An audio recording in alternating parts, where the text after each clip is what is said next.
the Arab states is just, they have one thing. If they ever went to the ground or pushed the tanks in. They don't have army. They don't have an army. There isn't an army, is there? They don't have an army.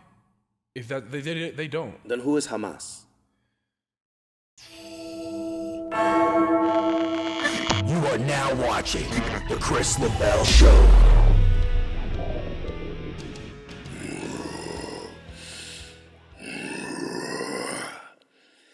I don't know what it is, but they tell me no sugar, no flour, no dairy. I feel good. I feel freaking amazing. I've been training.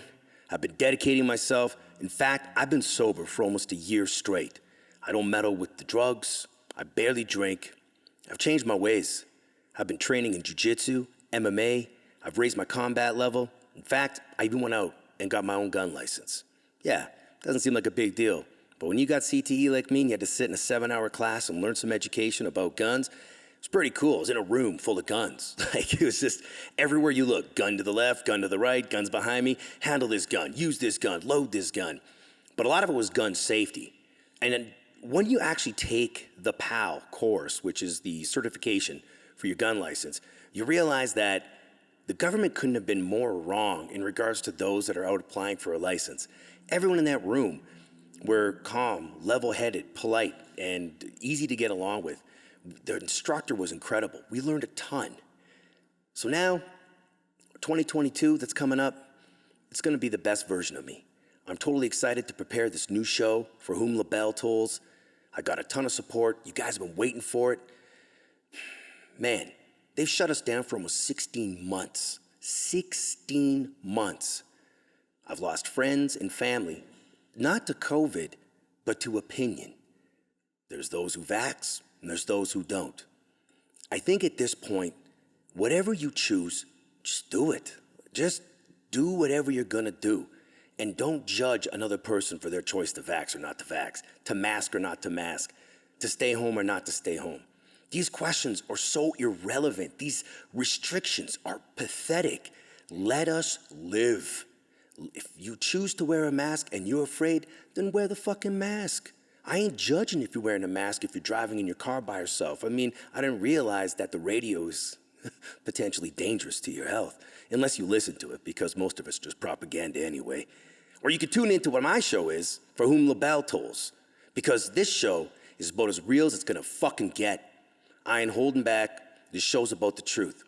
Occasionally there's gonna be a guest, like today, my very good friend from the last 5 years, a leader in the Arabic community here in Calgary. He's been on the front line of the Palestinian marches and rallies that we've had for the past 6 days. Some Palestinians are fighting with rocks.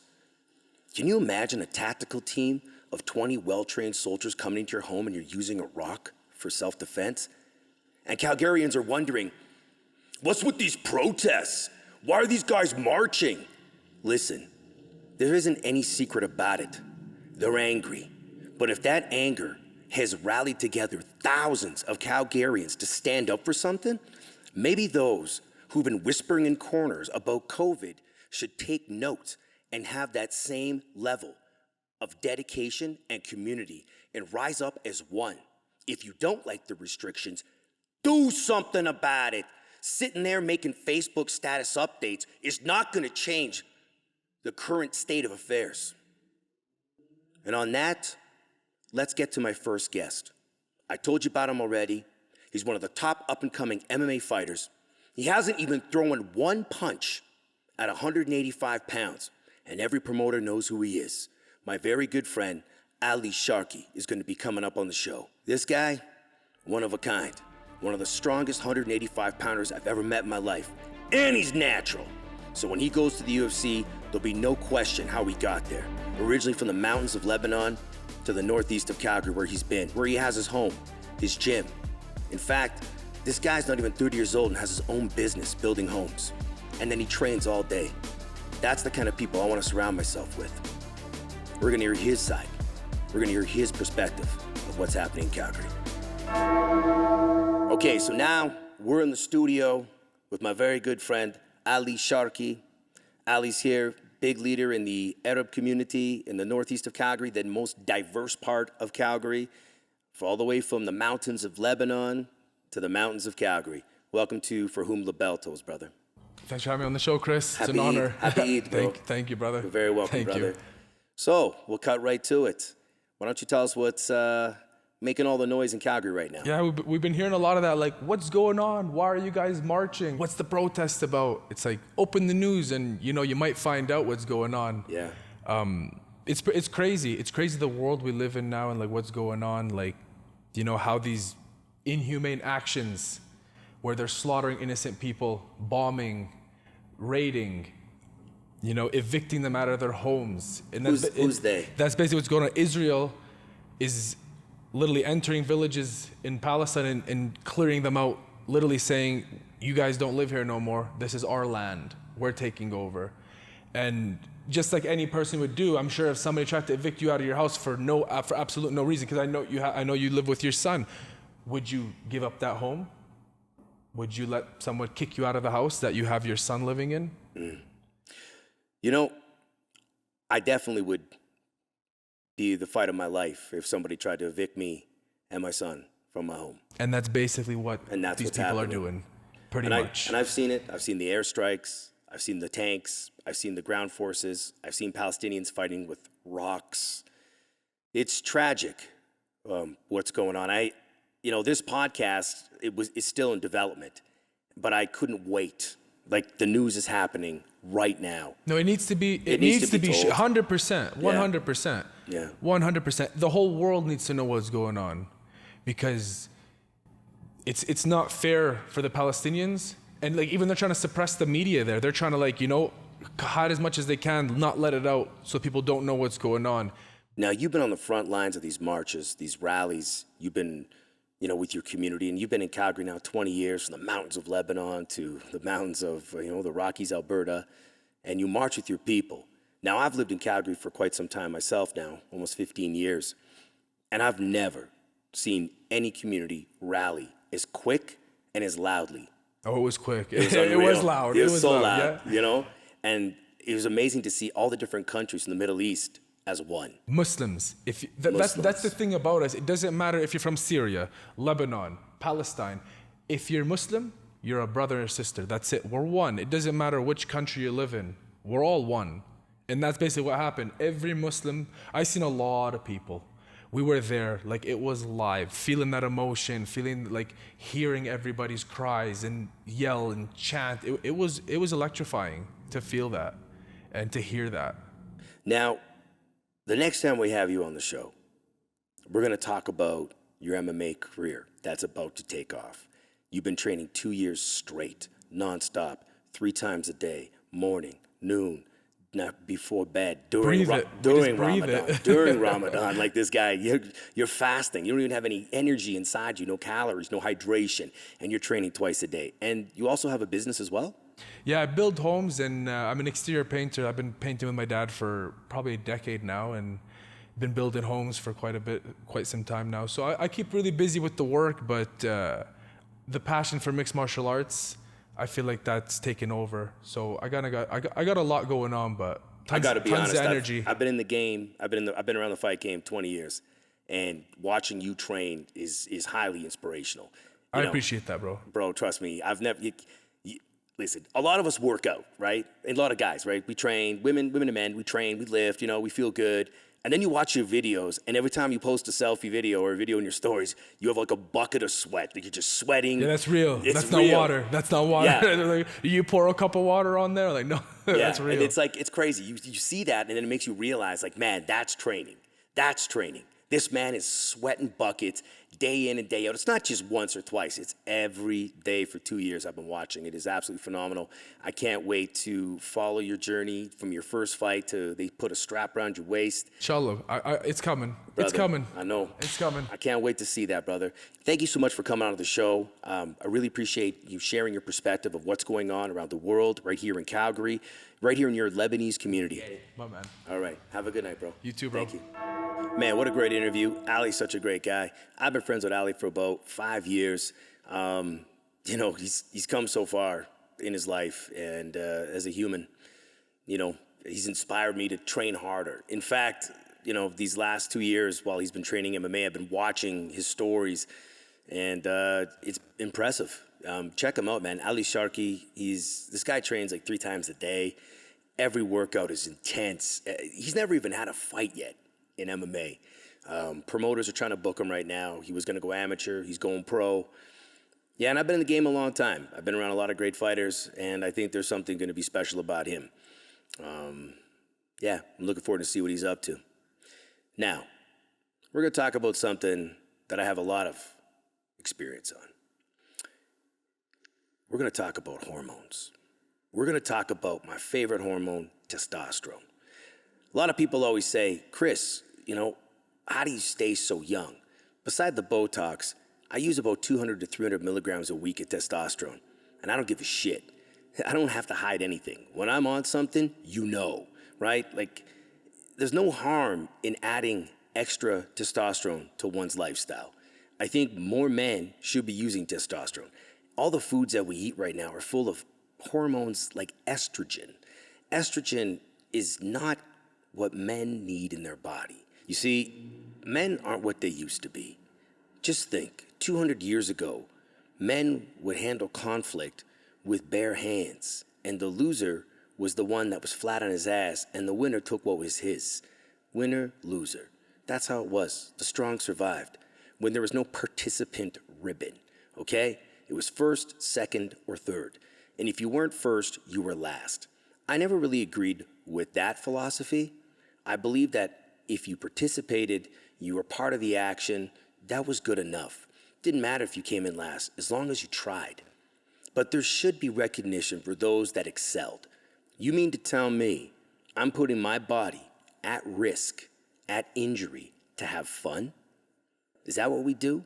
Is that what 2021 is all about? Is that what this new millennial generation is?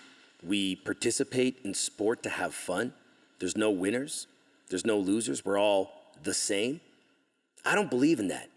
I don't believe in that we're the same. I believe in the philosophy the strong survive. It doesn't matter if that I use hormones or don't use hormones, or those who do and don't. It doesn't adjust my cognitive and mentality towards winning and losing. I feel if somebody trains harder than the other person and they excel and the other person loses, they deserve the victory, and whatever success comes to the victor. I don't know what it is with this generation that's so opposed to winning and success, right? Listen, I'm from the 80s. I wasn't born in the 80s. I was 14 in 1989. I competed in sports at an optimal level. I never came in first. I barely got second. I most times came in third and fourth. But that was motivation to be my best, to not quit, to try harder. Today's generation, you just have to show up as a participant and you're as equivalent as the successor. How does first become last? And how does last become first? That's the problem with today's society. We need to cut through the fat. We need to be honest with each other, more transparent. There are winners and losers, and that's a reality. You don't get a safe space because you lost. You just lost, and you have to take accountability for your loss. Nobody's gonna help you. Why do you need help? You participated in something, be it sport, be it life. If it ain't working out for you, there's no one to blame but yourself. I don't make excuses. Man, I never had it easy. Nothing just came to me. I'm fucking 5'6", okay? I got little midget legs, 22-inch seam. These legs are I got the legs of a 14-year-old boy, okay? These aren't fucking giant legs. I didn't come out of, I'm not a gazelle, okay? I'm like an oversized hobbit. And I've accepted that. I don't blame anybody, right? I'm like a fucking My Little Pony, a super tanned, hairy little pony that's maybe on a little too much testosterone. And I'm okay with that, right? People like ponies. There's little pony fashion shows, and you can put my hair in ribbons. You can pet me. You can even ride me. But I can't carry the weight of everybody. So if you're a smaller person, we can go for a little jolt, little zippity-doo. Tell me your life story over a salt lick. Be fun. My Little Pony. You see, when I grew up in a time when people settled disputes with their hands. I gotta be honest, man. Back in the day, it was a bit barbaric, right? I don't even think your generation understands what tough even is, what bullying is. Like, I've been cyber-bullied. I'm sure it's harsh. I've been trolled by a ton of cucks in my day. But physically, it's a lot different than mental. See, when I was going to school, I used to get the shit kicked out of me 3-4 days a week. Not just a little bit. There'd be like 4 or 5 kids, same kids, all the time. Just find you walking to and from school, call you a couple names, pick you up. Back in my day, WWF, WWE was so popular, nobody just punched you. They picked you up and did wrestling moves on you. Yeah, body slam, pile driver, tombstone, suplex, flying elbow. You got the shit kicked out of you as a kid. I'm surprised I can still communicate and have a sentence. This generation, you guys blow me away. You talk about tough times. You talk about resiliency and what you endure. What do you endure? You right? You wear retro clothing that I hated in the 90s. It's now your style. It's fucking gross. I didn't even like wearing it in the 90s. You guys didn't even have to live in the 90s. Do you even understand how bad it was? Right? Our music was grunge, sad and depressing. You guys have everything that you could imagine. You have a beautiful environment, access to parks, mountains, rivers, lakes. Even with restrictions, you still have access to this stuff, right? You have information at your fingertips. For whatever good part of technology is, you have access to it. You can utilize it to make you money. You can create an empire online. You guys are consumed. You're consumed with entitlement. There's no accountability. It's what blows my mind about this generation. It's a lot of talk and no action, a lot of pointing, and he said, she said. If you don't like something, do something about it. Step up. Like I talked about earlier, don't be a participant. Try to be a winner. If you're gonna do something, 110% output. You think this beard turned white because I'm old?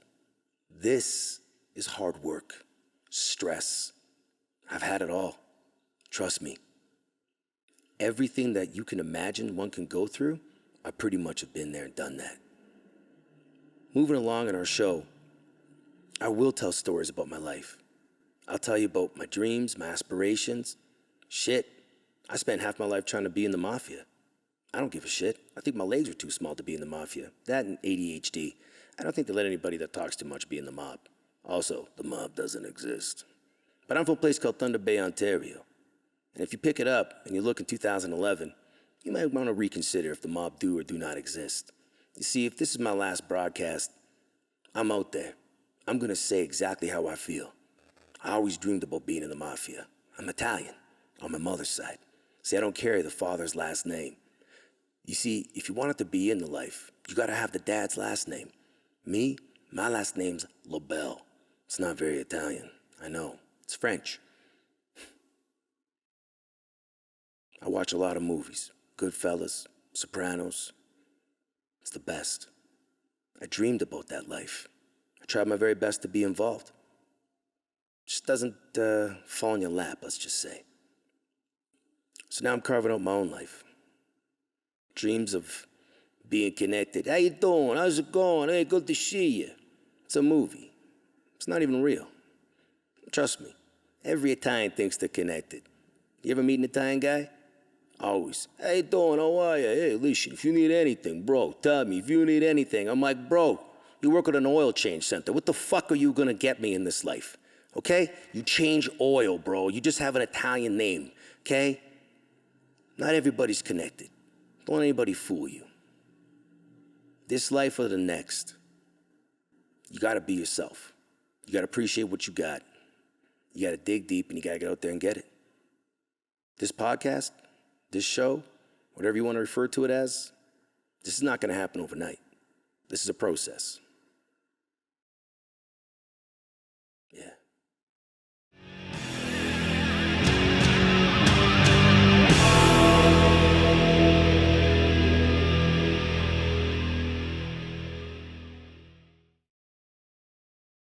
Somebody needs to take your phone away. This is ridiculous. It's the lady.